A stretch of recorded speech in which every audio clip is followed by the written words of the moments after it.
Sama-sama po nating pagbulay-bulayan ang mga piling talatang ating babasahin mula sa Biblia. Pag-isipan po natin kung ano yung mga aral o ano yung mga mensaheng nakapaloob at kung paano naman natin ito mai-apply sa ating pamumuhay bilang mga Kristiyano, bilang iglesia. Ang biyaya, kaloob, at pagtibay ng katawan ni Kristo. Mga kapatid, sa nakaraang pag-aral natin sa Ephesians chapter 4, sa verse 1 hanggang 6, nakita natin na tinawag tayo ng Diyos sa isang buhay na karapat-dapat sa ating pagkatawag. No, isang buhay na tulad ni Kristo, puno ng pagpapakumbaba, may kaamuan, may pagtitiis at may pag-ibig. Mula roon, pinakita ni Pablo na ang iglesia ay dapat mamuhay sa pagkakaisa.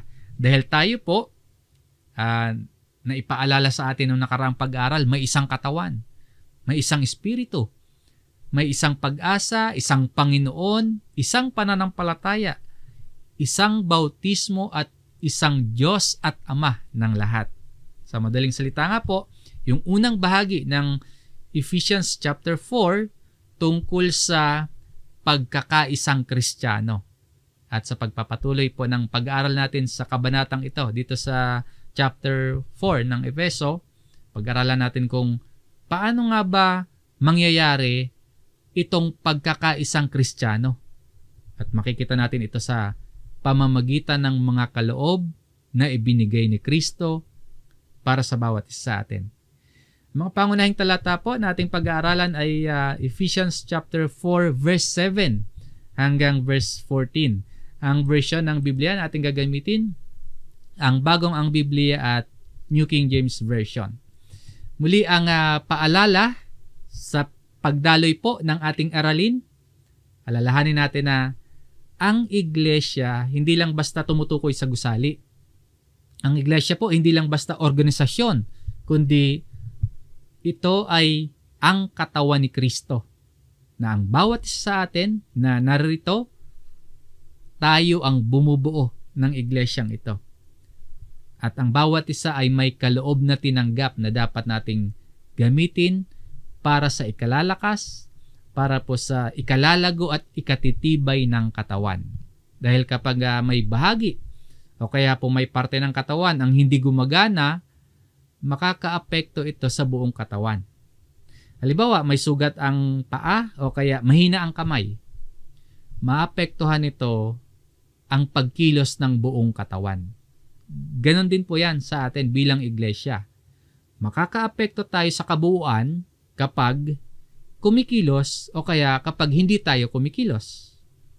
Bilang mga mananampalataya po, alalahanin natin na hindi tayo tinawag ni Kristo at dinala sa kalipunang ito para wala lang.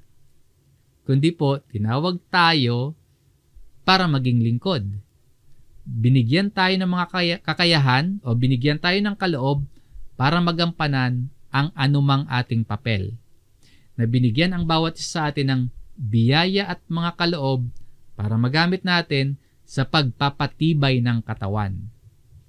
Ganito po yung imahe o kaya picture natin bilang mga Kristiyano. Kung si Kristo ang puno at tayo po ay mga sanga na nakakabit sa Kanya, tayo po ay mga pinagkalooban. May mga gampanin tayo at may halaga o value tayo sa katawan ni Kristo.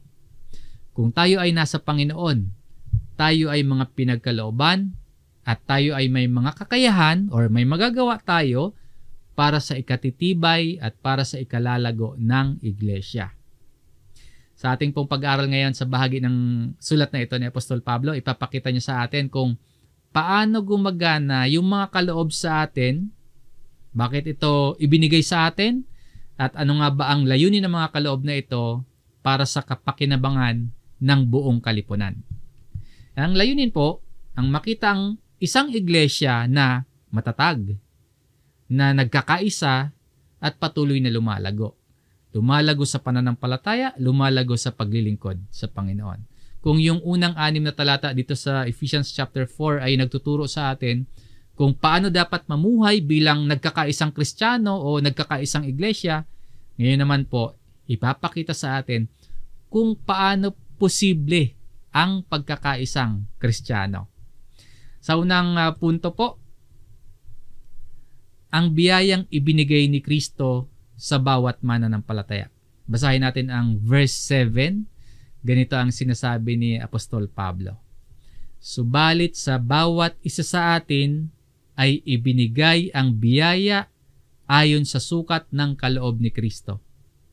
Bago po natin suriin kung ano yung iba't ibang kaloob sa atin at kung ano-ano ba yung mga papel na maaari nating gampanan sa iglesia, kailangan nating maunawaan na ang ugat ng lahat ng ating gagawing paglilingkod ay ang biyayang kaloob ni Kristo. Ang anuman po na nagagawa natin para sa Panginoon, ang anumang contribution natin para sa katawan, at anuman pong bunga na nakikita sa ating buhay, lahat po ng yan dahil sa biyayang ibinigay ng Panginoon. Hindi dahil sa sariling galing natin. Hindi dahil sa kakayahan natin. Ang simula ng paglilingkod, hindi nagmumula sa sariling kakayahan nating mga tao, kundi sa biyaya ni Kristo. At ang ginamit po dito na salita ni Apostol Pablo, inclusive o kasama ang lahat or sumasaklaw sa lahat. Dahil sabi niya, subalit sa bawat isa sa atin, to each one of us, hindi lamang sa mga may posisyon, hindi lamang para sa mga matatagal na, hindi lamang din para sa iilan lang, kundi para sa lahat, para sa bawat isa sa atin. Ibig sabihin po, ang bawat mananampalataya, pinagkalooban o ang lahat ng mga mananampalataya tumanggap ng kaloob. Ay ibinigay ang biyaya. Yung biyaya o grace na ibinigay sa bawat isa sa atin, hindi lamang biyayang nagliligtas sa atin, kundi biyayang ibinigay o biyayang kaloob sa atin upang tayo ay makapaglingkod. Ang biyayang naghatid sa atin, papasok sa sambahayan ng Diyos, ay siya rin pong biyaya na nagbibigay ng kakayahan sa atin na magampanan ang anumang papel natin sa loob ng iglesia. Na to each one of us, grace was given ayon sa sukat ng kaloob ni Kristo. Ang Panginoong Hesus mismo yung pumili. O kaya si Hesus mismo ang nagtakda kung anong kaloob, kung gaano ba ito kalawak, kung gaano ba kalaki, at para saan. Maaring hindi pare-pareho yung kaloob. Pero ang lahat po may bahagi. Lahat tumanggap, lahat may parte. Walang may sobra, walang may kulang, walang aksidente. Kundi grace was given according to the measure of Christ's gift. Walang mananampalatayang hindi tumanggap ng biyaya, kundi po ang lahat o ang bawat isa sa atin binigyan ng kaloob ayon sa sukat upang gamitin. Mga kapatid, tuklasin natin at gamitin po natin ng buong katapatan ang anumang ipinagkaloob sa atin ng Panginoon. Tanggapin mo, gamitin mo po yung biyayang kaloob sa iyo ni Kristo.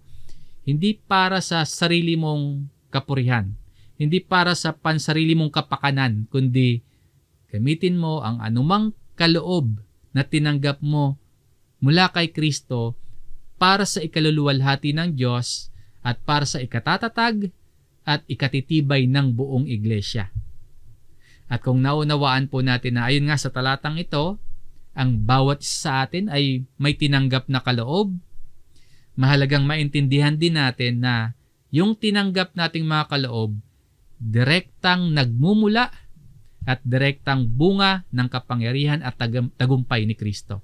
Ito po yung ikalawang punto ng ating aralin. Si Kristo ang nagbigay ng kaloob.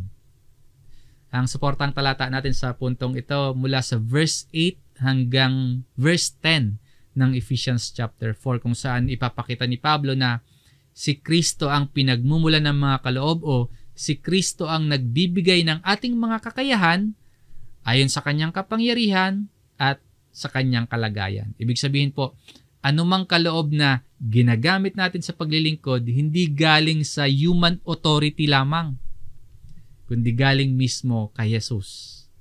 Sa mga talata pong ating babasahin, ipapaliwanag ni Pablo kung bakit si Kristo ang may karapatang magbigay ng mga kaloob at kung bakit ayon sa sukat niya ang biyayang ating tinanggap.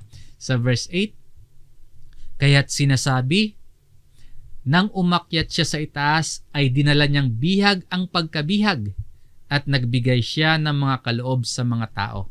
Ang verse na ito, mula ito or hango ito sa Psalms chapter 68 verse 18. Paglalarawan ito ng isang hari na nagtagumpay mula sa digmaan. Kaya ang bungad ni Pablo, kaya't sinasabi. Ngayon, yung siya na umakyat sa itaas, ang tinutukoy po niyan ay si Jesus. So, yung verse na ito, ipinapakita na si Kristo ay isang hari na nagwagi mula sa digmaan. Nung umakyat siya sa langit, nagbigay siya ng mga kaloob bilang tanda ng kanyang pagkapanalo laban sa kasalanan at laban sa kamatayan. Bilang nagtagumpay na hari, nagbigay si Jesus ng mga kaloob sa kanyang iglesia o sa mga tao, no, and gave gifts to men. Ibig sabihin po, anumang ministry gifts na meron ka, yan po ay bahagi o yan po ay bunga ng tagumpay ni Jesus. Ang pagbibigay ng kaloob, bahagi ng tagumpay ni Kristo. Sa verse 9, nang sabihing umakyat siya, anong ibig sabihin nito? Kundi siya'y bumaba rin sa mas mababang bahagi ng lupa. Sinasabi dito ni Apostol Pablo na yung ideya ng pag-akyat ni Kristo doon sa nabasa natin sa verse 8, nagpapahiwatig na nagkaroon muna ng pagbaba. Ngayon po, yung mas mababang bahagi ng lupa, kung saan na sinasabi ditong si Jesus ay bumaba, maaring tumutukoy ito sa una, pagkatawang tao ni Jesus. No? Bumaba sa mas mababang bahagi ng lupa. Una, maaring tumutukoy ito sa pagkatawang tao ni Jesus. Kahit likas na tunay na Diyos, hindi niya ipinagpilitang manatiling kapantay ng Diyos. Sa halip po, kusa niyang hinubad yung pagiging kapantay ng Diyos at naging katulad ng isang alipin. Ipinanganak siyang tulad ng karaniwang tao. Maaring tinutukoy po ng bumaba sa mas mababang bahagi ng lupa ay pagkatawang tao ni Jesus. Ikalawa, yung pagkamatay at pagdilibing sa Kanya. Ito po marahil yung sukdulan ng Kanyang pagpapakumbaba, kung saan naranasan ni Jesus yung pinaka mabigat na kahinaan at pagdurusa ng tao. Yung pagkamatay at paglibing. Tuloy po natin yung basa sa verse 10. Ang bumaba ay siya ring umakyat sa kaitaasan ng sangkalangitan. Dito po patuloy na binibigyang diin ni Pablo yung kadakilaan at kapangyarihan ni Kristo. Si Jesus ang bumaba, nagkatawang tao. Nabuhay kasama ng mga tao, nagdusa, namatay at inilibing. Ibig sabihin, lubos na naranasan ni Jesus yung pinakamababang kalagayan ng sangkatauhan. Pero sinasabi din dito, siya rin ang umakyat sa kaitaasan. Muling nabuhay, umakyat sa langit, ngayon po nakaupo sa pinakamataas na kalagayan ng kapangyarihan at ng karangalan sa kanan ng Ama. Ano po yung layunin ng ginawang ito ni Jesus? Upang Kanyang mapuspos ang lahat ng mga bagay. Ipinapahayag nito na si Kristo po ang may ganap na kapamahalaan sa buong sanlibutan, sa iglesia at sa lahat ng mga espiritual na bagay.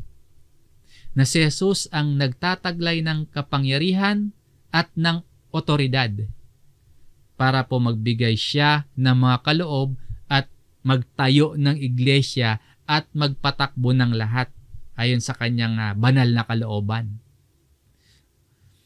ang buod ng talatang ito, yung bumaba, nagpapakita ng kapakumbabaan ni Jesus. Yung umakyat, nagpapakita ng kadakilaan at tagumpay ni Jesus. At itong mapuspos ang lahat, nagpapakita ng kapangyarihan ni Jesus na kumikilos sa buhay ng bawat isa sa atin at ng buong iglesia. At dahil ang Panginoong Jesus ang tinutukoy sa talatang ito, siya lamang po ang may karapatang magbigay ng kaloob at magtalaga ng gawain sa iglesia. Paalala po mga kapatid, bigyang pansin natin na ang mga kaloob at biyayang tinanggap natin hindi basta-basta dahil nagmula pala ito sa ating Panginoong Hesukristo mismo. So kilalanin po natin yung otoridad ng nagbigay sa atin ng mga kaloob. Hindi dapat itago at hindi rin dapat ikahiya, kundi gamitin ang bawat tinanggap na kaloob. Iba-iba man, pero lahat po tumanggap, lahat may bahagi.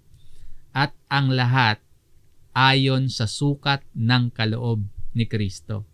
Maglingkod tayo ng may kapakumbabaan sapagkat yung nagbigay po ng tinanggap nating kaloob, nagpakababa din sa kanyang pagsunod sa Ama.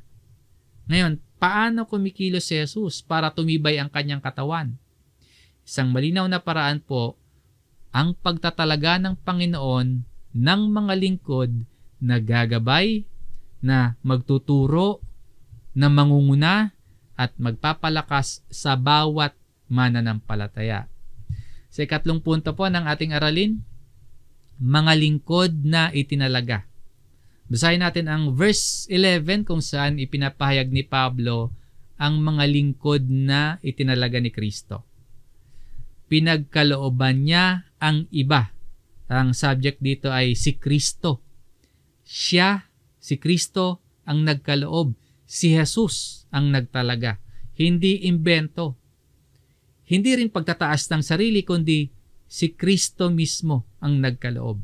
Si Kristo ang naglalagay ng mga lingkod para sa ikabubuti ng mga mananampalataya at ikatitibay ng iglesia. Sa talatang ito, ano po yung iba't ibang uri ng lingkod na babanggitin ni Apostle Paul? Na maging mga apostol. Ito po yung mga first generation Christians. Ito yung mga naunang tinawag para maging lingkod. At sila po yung mga naging saksi sa buhay, sa kamatayan, at sa muling pagkabuhay ni Jesus. Apostles. Ang iba'y propeta. Sila naman yung mga direktang pinahayagan ng salita ng Diyos. Itong mga propeta, ang direkta din pong nagpapahayag at nagpapaliwanag ng kalooban ng Diyos bago mabuo o kaya bago makumpleto ang bagong tipan. Ang mga apostol at mga propeta ang naglatag ng pundasyon. Ngayong kumpleto na po yung Biblia, wala nang bagong revelasyon ng katumbas ng banal na kasulatan. Kaya po, sa panahon natin ngayon, dahil nailatag na, o kaya dahil tapos na yung pundasyon, wala na po itong mga apostol at mga propeta.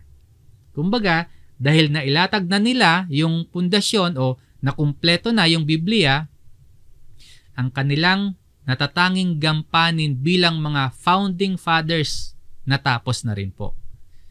Ang kanilang mga ministeryo bilang mga tagapaglatag ng pundasyon natapos na.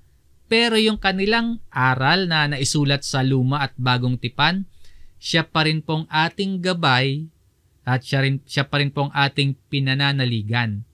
Na yung kanilang mga aral at itinayo ay nananatiling matibay. Bakit po? Dahil sa iba pang mga lingkod na itinalaga sa pagpapatuloy ni Pablo, ang iba'y ebanghelista. Sila naman itong mga tagapaghatid o sila itong mga tagapangaral ng mabuting balita, mga manggagawang nagsusumikap sa pag-abot sa mga wala pa kay Kristo. Yan yung evangelists. At ang sabi pa dito, at ang iba'y pastor at mga guro. Pagpapastol, paggabay, pagtuturo, pagbabantay sa kawan. No? Ang pastor po o shepherd at mga guro, maaaring may iisa lamang na tungkulin. Hindi sapat na mangalaga ang isang pinuno, ang isang pastol, kundi kailangan din niyang turuan at ipaliwanag din yung salita bilang guro para makita yung paglago ng mga tupa. So itong pastors and teachers, sila ang may pananagutan sa pangangalaga at pagtuturo ng tama para maging matatag ang iglesia. Sila yung mga nangangalaga para hindi matangay ng maling aral ang mga mananampalataya. So itong pastors and teachers, pangangalaga at pagtuturo, magkasamang tungkulin.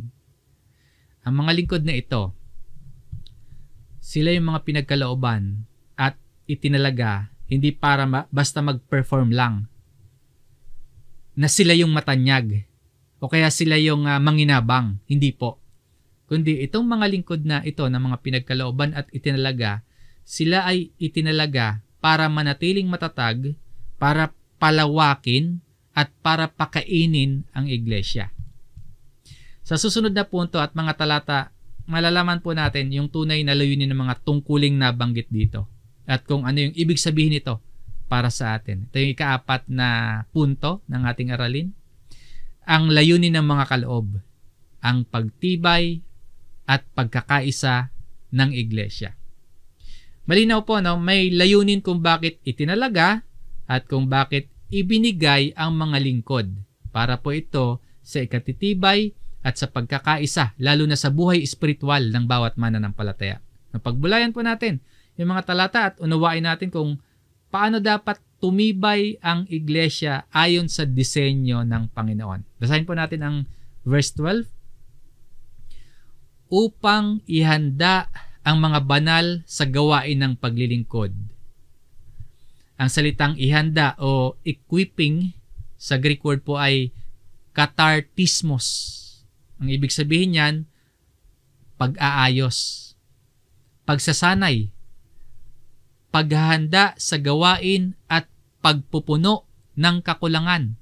Pagpupuno ng kakulangan. Kaya sa King James Version, perfecting. Dito sa New King James Version, equipping. No? Ang layunin po ng mga kaloob ni Kristo, ihanda tayo.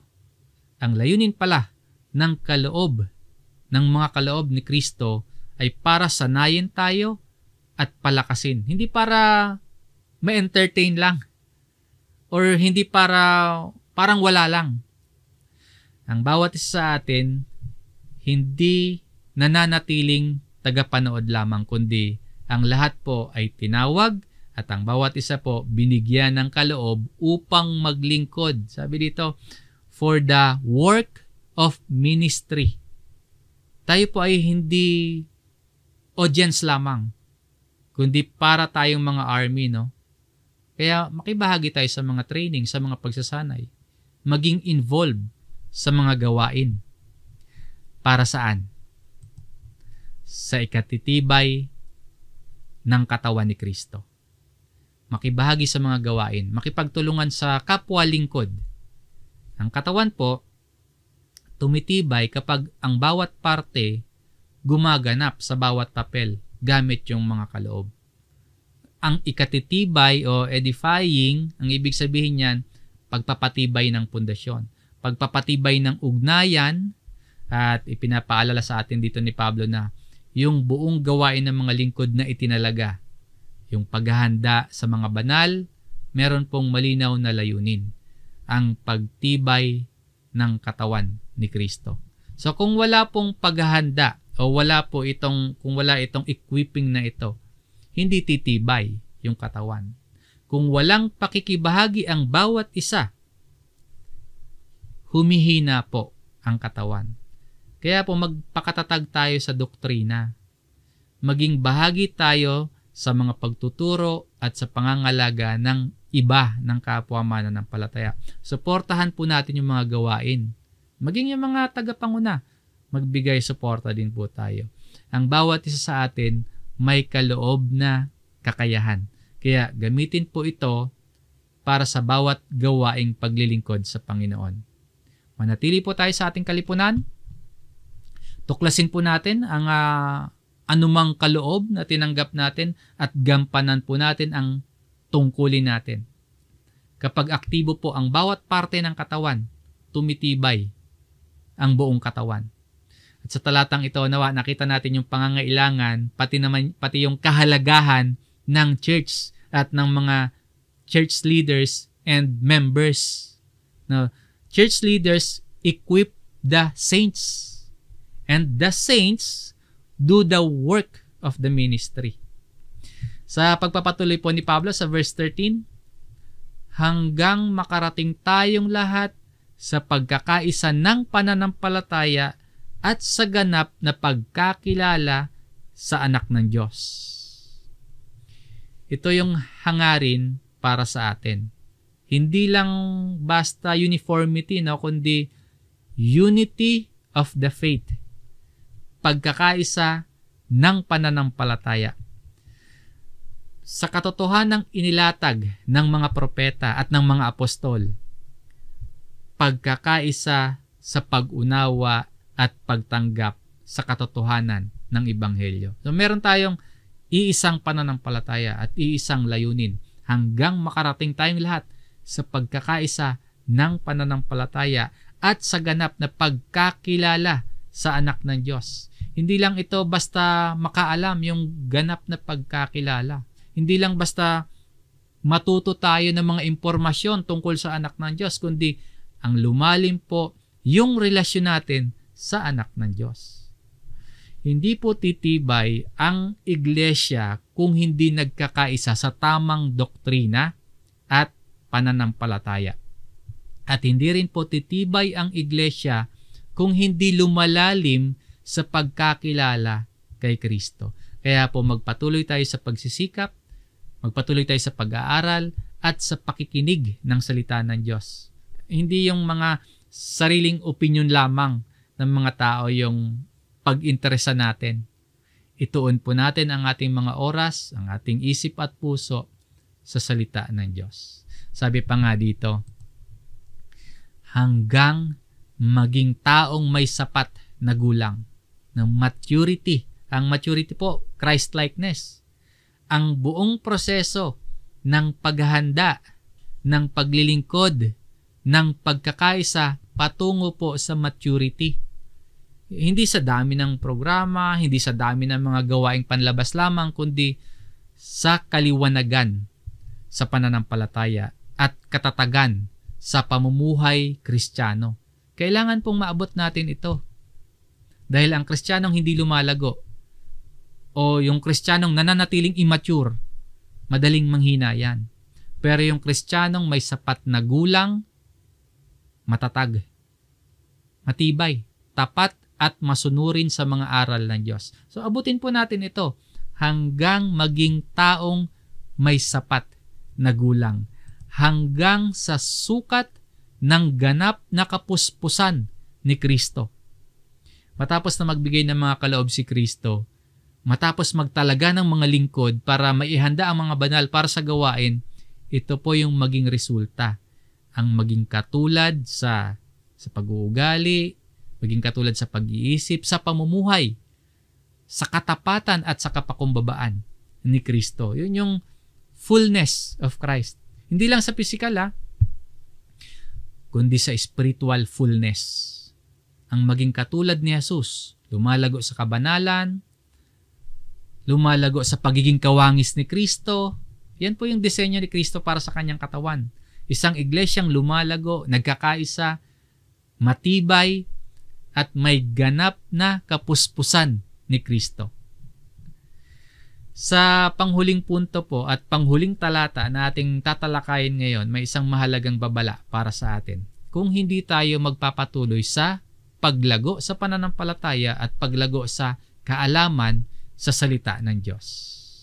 Number 5, ang babala. Huwag maging mga bata sa pananampalataya.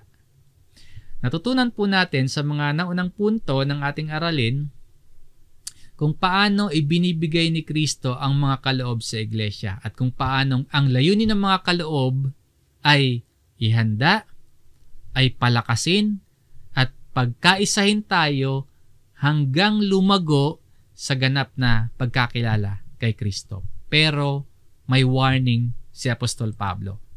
Sa verse 14, tayo'y wag nang maging mga bata. Yung mga bata o children, simbolo po yan ng, karaniwan po, simbolo ng kawalan ng tibay o kaya madaling madaya. Ito yung mga wala pang malalim na pundasyon sa salita ng Diyos. So yung pagiging spiritual child, mapanganib, delikado. Hindi sapat na maniwala lamang. Kailangan din po ng paglago. Kailangan po mag-mature ang ating pananampalataya na tinatangay-tangay ng mga alon. So, delikado talaga, no? Ito naman yung mga madaling maimpluwensyahan. Larawan ito ng mga mananampalataya o kaya mga Kristiyano na pero para bang walang direksyon.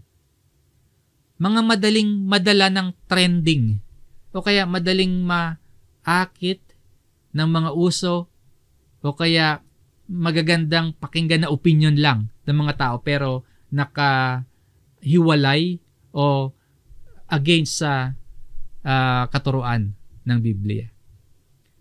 Ito yung mga hindi na nagsusuri tapos mabilis na maniwala ng walang pag-iingat na tinatangay-tangay ng mga alon at dinadala-dala ng bawat hangin ng aral. Mga madaling malinlang, walang matibay na pundasyon sa Biblia, hindi grounded sa salita ng Diyos, patangay-tangay na lang. Sa pamamagitan ng pandaraya ng mga tao, sa pamamagitan ng kanilang mga katusuhan sa paraang mapandaya. May intensyon naman din lang. Merong tusong pamamaraan, no? Pandaraya ng mga tao sa pamamagitan ng kanilang mga katusuhan sa paraang mapandaya. Merong sistematikong pagpapakalat ng kasinungalingan. May sistematikong pagpapakalat ng laban sa katotohanan ng salita ng Diyos at ng Diyos mismo. Yung babala sa atin, huwag manatiling bata sa pananampalataya. No? Huwag manatiling spiritual child, kundi po lumago sa pananampalataya. Huwag tayong matangay sa mga uso o sa mga nauuso pero maling mga katuruan. Kilalanin po ang pandaraya. Alamin, suriin, maging mapanuri sa bawat aral. Hindi lahat ng nagtuturo nagmumula sa Diyos. Yung iba, tunog galing sa Diyos. Tunog galing sa salita ng Diyos. Hindi lahat ng mga payo nakabase sa salita ng Diyos. Kaya maging maingat, maging mapanuri, maging mature sa salita ng Diyos. Kapag tayo po ay hindi lumalago at hindi nagpapalakas sa ating kaalaman sa Ebanghelyo at maging sa karunungan sa pamumuhay, maaari po tayong maging madaling tangayin. Maaari tayong maging madaling dala-dalahin o kaya dayain ng mga maling aral. Mga kapatid, ang iniiwang mensahe o aral at aplikasyon sa atin mula sa Ephesians chapter 4 verse 7 hanggang 14, una, lumago sa kaalaman sa salita ng Diyos at pananampalataya. Huwag po tayong manatiling spiritual child na madaling madaya at matangay ng mga maling katuruan. So magpatuloy tayo sa pag-aaral, magpatuloy tayo sa paglago sa kaalaman at relasyon kay Kristo sa araw-araw. Number 2, maging aktibong bahagi ng iglesia. Yung ating paglago, hindi lamang para sa sarili yan. Tingnan natin po yon na ito rin ay para sa ikatitibay ng buong katawan. So makilahok tayo sa mga ministeryo, magpatuloy tayo sa paglilingkod. And number 3, maging maingat at maging mapanuri. Huwag tayong basta-basta at agad-agad maniniwala sa lahat ng mga napapakinggan nating payo o kaya mga turo. Suriin natin po yung bawat aral o kaya i-filter natin ng salita ng Diyos yung mga katuroang nababasa at napapakinggan natin. At iwasan po yung mga aral na mapanlin lang at hindi nakaayon sa Biblia. Number 4, sikaping maging katulad ni Kristo. Yung ultimate goal po natin, ganap na maturity. Ang pagiging Christ-like po sa ating isip, sa ating puso at gawa, yun po yung ultimate goal. Na habang lumalago tayo sa kaalaman, lumalago din tayo sa aplikasyon at nananatili sa ating puso at nakikita sa ating pamumuhay. So may ganap na maturity. At sa huli, ang lahat ng biyayang kaloob sa atin at sa ating paglago bilang Kristiyano, hindi yan para lang sa sariling kapakinabangan lamang, kundi po para sa kabuuang paglago at katatagan ng iglesia upang yung ebanghelyo ni Kristo maipahayag patungo sa iba, maingatan at maipamuhay sa ating buhay at sa ating paligid. Mga kapatid, sa pagtatapos po ng ating aralin ngayon, ano yung gagawin natin sa mga kaloob na tinanggap natin or ibinigay sa atin? Paalala po na hindi tayo tinipon ng Diyos para maging mga tagapanood lamang. Tinawag tayo para maging mga manggagawa sa Kanyang kaharian. So ano yung gagawin mo sa kaloob na ibinigay sa iyo?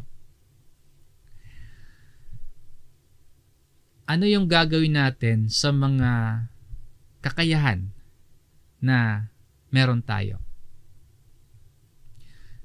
Ano yung mga ministeryong pwede nating maging parte, maging kabahagi? So, upang maging mga manggagawa ng Kanyang kaharian. Na itinatag ni Kristo ang Kanyang iglesia bilang isang katawan kung saan po yung bawat isa merong mahalagang papel o bahagi na dapat gampanan. Huwag po nating sayangin yung biyayang kaloob sa atin ng Panginoon. Tuklasin mo ito at gamitin mo ito sa paglilingkod at lumago ka sa pagkakilala mo kay Kristo. Nang sa gayon po, tayo bilang isang iglesia, bilang isang kalipunan, lalo pang tumibay, manatiling nagkakaisa at may paglago, may maging ganap na kawangis ng ating Panginoong Hesukristo. Magpatuloy po tayo sa pagpapakumbaba, makipag-isa at maglingkod ng may pagmamalasakit, ng may pag-ibig sa kapwa. Ano man pong maliit na hakbang ng paglilingkod at ng pangangasiwa ng katawan, meron po yang malaking epekto sa ikatitibay ng iglesia at sa ikaluluwalhati ng Diyos. Ang biyaya, kaloob, at pagtibay ng katawan ni Kristo. Hanggang dito po ang ating pag-aaral, mga kapatid. Maraming salamat po sa inyong pakikinig. Tayo po ay muling manalangin.